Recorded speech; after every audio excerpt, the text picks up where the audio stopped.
ខាងរីស្វ័យរៀងជាមួយនឹងឯកសណ្ឋានពណ៌សមួយឈុតតែម្ដងក្រុមភ្ញៀវ FK អាកាដាកមកពីទូកមីនីស្ថានជំនួបដណ្ដើមយកជើងឯកនៃពានរង្វាន់ AFC Challenge League 2024-2025 ពានរង្វាន់លំដាប់ទី3របស់សំឡេងហូកញ្ជ្រៀវកងរំពងយ៉ាងខ្លាំងដាក់សម្ពាធទៅដល់ក្រុម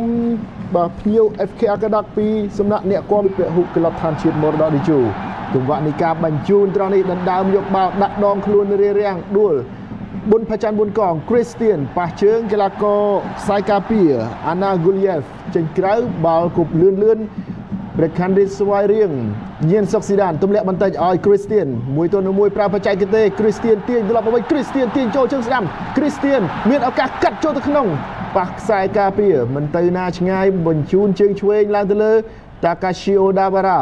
បញ្ជូនទម្លាក់ចុះក្រោមទៅរកអ្នកចាំទីវីរៈតារាសួយវិសាលបើកតំបន់នៅខាងឆ្វេងបញ្ជូនទទួលបានងាយ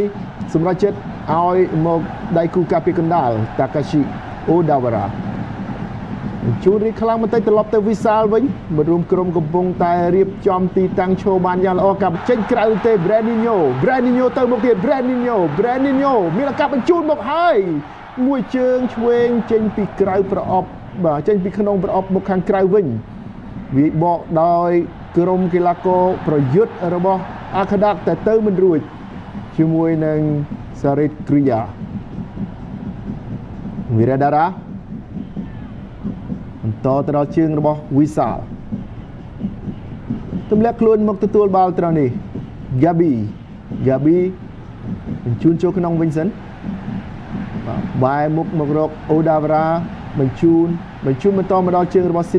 ដានទុកមួយស៊ីដានមិនឲ្យដណ្ដើមយកបាល់បានទេ Rio Fuji Takashi Odawara វីរៈតារាប្រធានក្រុមសួយវិសាលបញ្ជូនត្រង់នេះឲ្យ Gabi ត្រូវរំខានសង្កិនពីក្រោយដោយកីឡាករលេខ13របស់ Akadak គឺកីឡាករ Balakov បាទត្រង់នេះគឺបាទជាការរំខានពីខាងក្រោយតែម្ដងបញ្ជូនចូលក្នុងឲ្យ Odawara តមកស៊ីដានបញ្ជូនចូលក្នុងវិញបាទលេងមួយប៉ះខ្លីបាទព្យាយាមគ្រប់គ្រងបាល់ឲ្យបានច្រើនវិសាលលេងមួយប៉ះជាមួយនឹង Chu Sinti ថ្ងៃនេះចាប់ដៃគូជាមួយនឹង Rio Fuji ស្ថិតនៅក្នុងតំបន់បម្រើដែលជាកីឡាករបង្កើតនៅចង្វាក់លេងដ៏រស់រវើកសម្រាប់ក្រុមម្ចាស់ផ្ទះព្រះខ័នរីស្វ័យរៀងប៉ះជើងកីឡាកររបស់អាខាដាកចេញក្រៅបាល់គប់របស់ព្រះខ័នរាជ Brandinho សម្លឹងមើលឃើញឲ្យទៅ Gabi បាយមួយជុំសិន Gabi បាទហ្វាំងល្អណាស់ឱកាសកាត់ងាយចូលទៅក្នុងប្រអប់តែត្រូវតែទប់ត្រង់នេះមួយជើងនេះរំលងរបស់ទីដល់ខ្សែបម្រើជប៉ុនបាទកីឡាករ Rio Fuji បាទពីលើដំបូលទូកយើងមើលរូបភាពឡើងវិញពីការបាទហ្វាំងផុតល្អណាស់ត្រង់នេះមានឱកាសកាត់តែត្រូវតែហើយទប់មួយនឹងទាត់ត្រឡប់ទៅវិញក៏ប៉ុន្តែបាល់នេះបាទមិនចំគោលដៅនោះទេការប៉ុនប៉ងលើដំបងរបស់ព្រះខ័នរីស្វ័យរៀងពីខ្សែបម្រើជប៉ុន Fuji អ្នកចាំទីបាទ Chariev បំផ្លោងបាល់ទៅបាទតែផ្ងើយមួយដោយ Dudiev Odawara បញ្ជូនស៊ីដានបែរល្អណាស់អូយបាទបច្ចេកទេសរបស់ស៊ីដានត្រង់ចំណុចនេះហើយក៏បញ្ជូនទៅប៉ុន្តែរីខ្លាំងបន្តិចទៅហើយប៊ុនផាចាន់ប៊ុនកងបាទរត់បាទបញ្ច្រាស់ទិសគ្នាជាមួយនឹងការបញ្ជូនរបស់សុកស៊ីដានចាប់ផ្ដើមលេងខ្លីនៅបាទលើប្រអប់ទីរបស់ខ្លួនប្រធានក្រុម Basimo បញ្ជូនត្រឡប់មកវិញ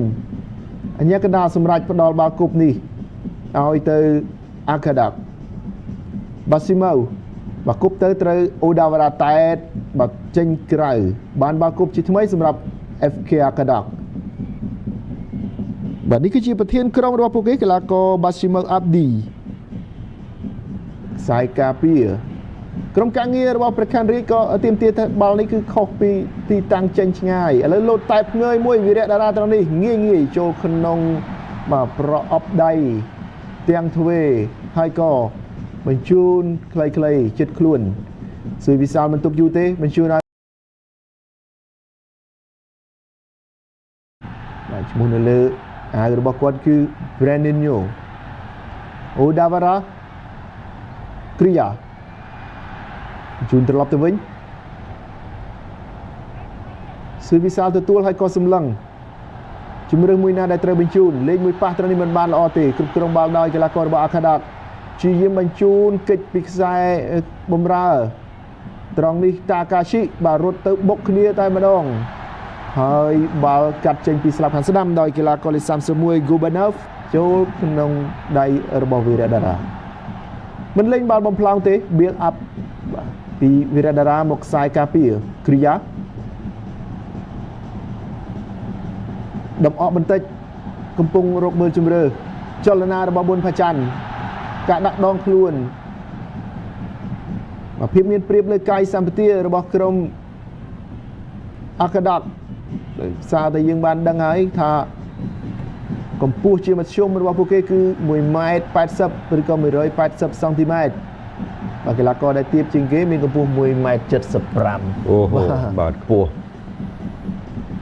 បាទតែភ្ងើយមួយត្រង់នេះហើយក៏ទាត់ផ្ដាច់ត្រឡប់ទៅវិញដោយប្រធានក្រុមស៊ើយវិសាលតែដោយប្រធានក្រុមបាឈីម៉ូ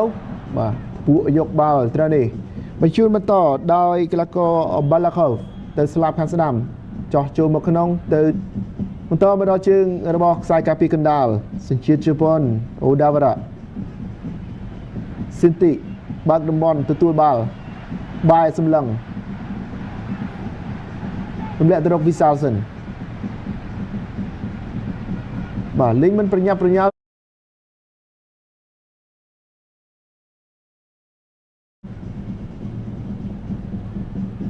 បញ្ជូនរីស្ទ័របន្តិចទម្លាក់ទៅក្រោមបានសម្រេចមិនបញ្ហាដោយ Rio Fuji វិសាលសម្រេចបញ្ជូនទៅរកវីរៈដារ៉ាបំផ្លោងមួយជើងនេះតែទម្លាក់មកវិញដោយខ្សែការពារពេលលេខ4បញ្ជូនបន្តពី Rio ទៅ Gabriel Silva Gabi រុញឲ្យ Brandinho ត្រង់នេះបាទអញ្ញាកណ្ដាលមិនផ្ដល់បាល់ពីនេះទេចាទុកថានេះគឺជាការពិតពាំងកាយសម្បទាធម្មតា